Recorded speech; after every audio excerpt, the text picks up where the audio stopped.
Hi everyone, it's Heather. Welcome back into the Paper Castle.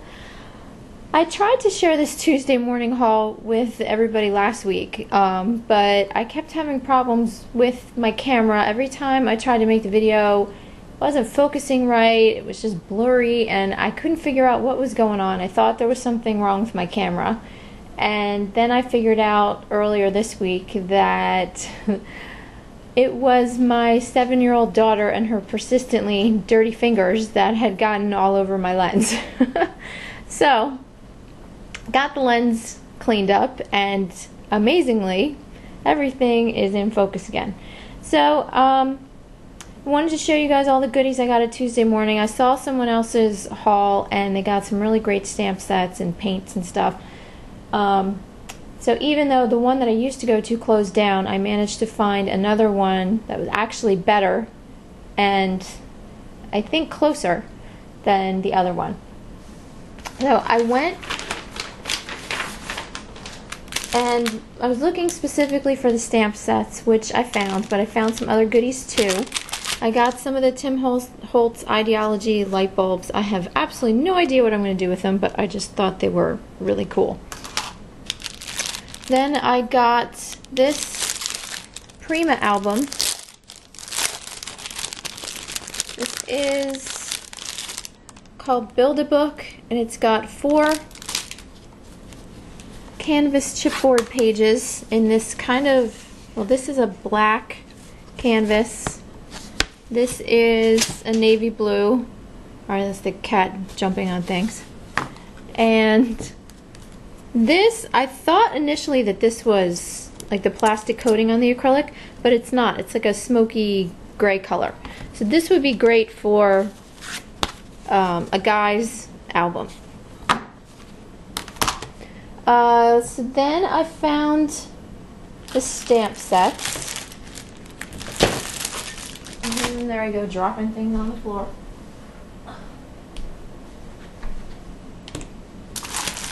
I found one by TPC Studios, and I bought it just because I must have a million pictures of carnivals and fairs and all that kind of stuff. When my son was younger and it was just him and I, we lived in a house where there was a carnival literally like right across the street from us.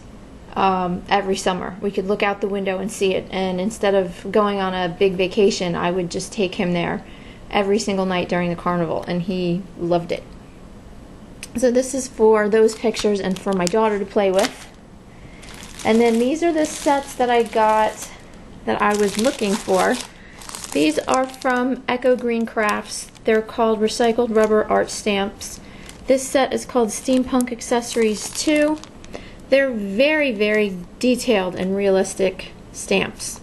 This is great for any, masculine theme project.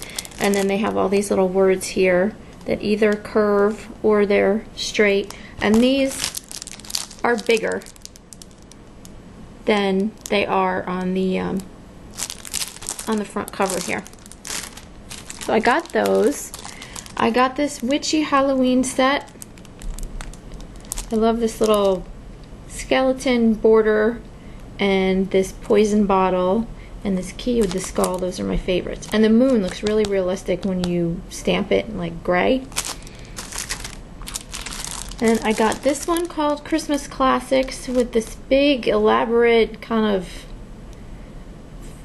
floral like chandelier, and this little girl holding the dove, which is not my favorite. I don't like people stamps very much.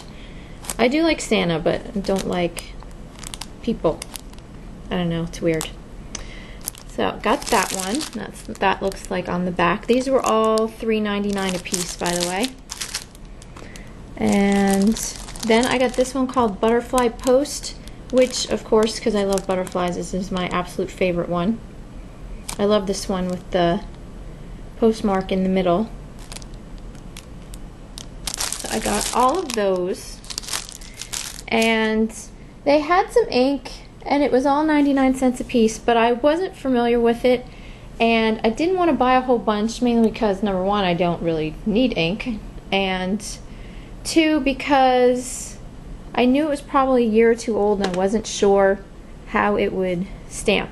This one's called Exquisite. It's supposed to be actually a pigment ink, but it's not.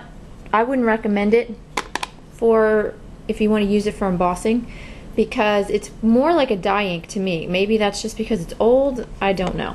But I got this pond color stone, which is a pretty gray, and then this walnut ink. What it is really good for is inking the edges of things because it's not too wet.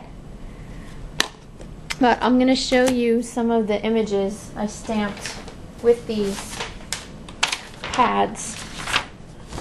This is the pool color. It's like a really soft green. This is that walnut color. And these stamps stamp really, really well. These inks obviously work really well with them. But if you don't have those, I'd probably get like a VersaFine pad or something because they have so many little tiny details in them. But see how realistic they are? I mean, that moon looks amazing. So those are some of them, and these are some of the other ones. Butterflies, Santa and little girl. And then I did try with the gray pad, I tried to emboss it, and it did emboss a little bit, but it's not really raised, it's very flat. So they had another brand called Paris Trunk, which looks the same as this, but it's their dye ink version, but I didn't get any of those. And then finally I found a lot of their paint, which, and here I go dropping things again, which if you have little ones and they like to paint and do projects, this paint is great because it's non-toxic. I mean, you know, they can stick their fingers in their mouth and nothing's going to happen to them, which is good because I have a 7-year-old who, you know, she doesn't put her fingers in her mouth, but she's the messiest girl I've ever seen. So I found some really, really pretty metallic colors, which kind of all look the same, but they're not. I got pure silver, aged silver, and blue patina. This one has a really, really pretty blue tint to it. Then I got, let's see, pumpkin, clay, coral. I really like this color. It looks a lot pinker pinker in person. Rose and butternut. And I tested them all out. The one thing you do have to do with these, because they're eco-friendly and don't have, you know, all those chemicals that regular paints have in them, they tend to separate, and these are a little watery, so you do have to shake them. You can't hear it, but you do have to shake them up because they start to separate up at the top. And when you open them, don't just, you know, give it a good squeeze or you'll have paint from one end of the room to the other. But I did little swatches of all the paint, except for one of the silvers. I actually thought these were both the same. One's just darker than the other. But this is one of the silvers. This is the blue patina, and you can't see the blue on camera, but it's really pretty in person. And these are so nice and metallic. I love them.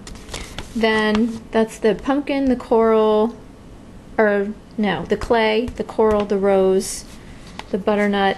And then these, I mixed the silver in with like the clay, the coral, and the rose, and I got these colors, which don't look much different on camera.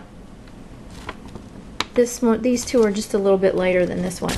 The only bad thing is you lose the metallic quality of these paints when you mix the other ones in with it. But the other nice thing about these is you can buff them once they're dry and they get kind of a sheen to them. You can see I buffed this one here, but I didn't buff this one here. So this one looks really flat, and this one you can kind of see a sheen on it. And the good thing about that is if you're using it for art journaling, when you close the pages of your book, these paints will not stick to each other, which is really nice. So that is it for my haul. I'm gonna come back and show you guys a little altered container that I did for my challenge in my Yahoo group. So thanks for watching, everyone, and I'll talk to you soon. Bye.